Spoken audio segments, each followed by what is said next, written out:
నేను క్రీస్తు కొరకు మన ప్రభువును రక్షకుడునైన యేసయ్య నామములో మీకందరికీ వందనాలు, శుభములు.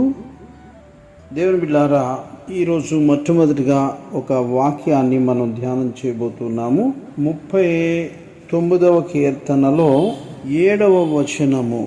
ప్రభువా, నేను దేని కొరకు కనిపెట్టుకుందును? నిన్నే నేను నమ్ముకుని ఉన్నాను. నా అతిక్రమములన్నిటి నుండి నన్ను విడిపింపుము. నీచులకు నన్ను నిందాస్పదముగా చేయకుము అని ఇక్కడ దావీదు మాట్లాడినటువంటి మాటను ప్రస్తావించుకున్నాం. అలాగే 73వ కీర్తన మనం చూసినట్లయితే దీంట్లో కొన్ని మాటలు మనం చూద్దాం. అదేంటంటే 25 నుంచి 28 వరకు. ఆకాశమందు నీవు తప్ప నాకెవరున్నారు? నీవు నాకుండగా లోకములోని ఏదీ నాకు అక్కర్లేదు.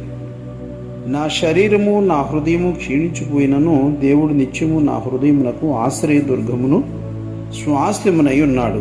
నిన్ను విసర్జించువారు నశించెదరు. నిన్ను విడిచి వ్యభిచరించు వారందరినీ నీవు సంహరించెదవు. నాకైతే దేవుణ్ణి పొందు ధన్యకరము.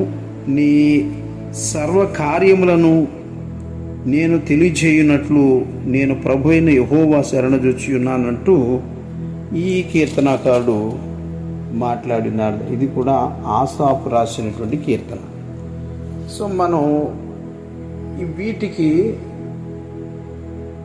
ఒక భక్తుడు చెప్పిన మాట ఏంటంటే, బైబిల్లో విశ్వాసము నిరీక్షణ కలిగించే మాటలు ఉన్నప్పటికీ మనం బలహీన పడితే దానికి అర్థమే లేదంటూ ఒక ఆయన వాపోయినట్లుగా మాట్లాడాడు.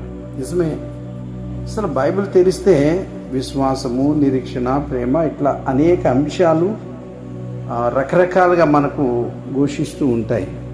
కానీ దాని దారినది పోతుంది, మన దారిని మధ్య మనమే పోతున్నామని అంటే దానికి అర్థమే ఉండదు. అందుకని ఈరోజు సూక్తిని వెనకబెట్టి ముందుగా వాక్యాలు పెట్టడం జరిగింది. దయచేసి వీటిని వినండి, అర్థం చేసుకోండి,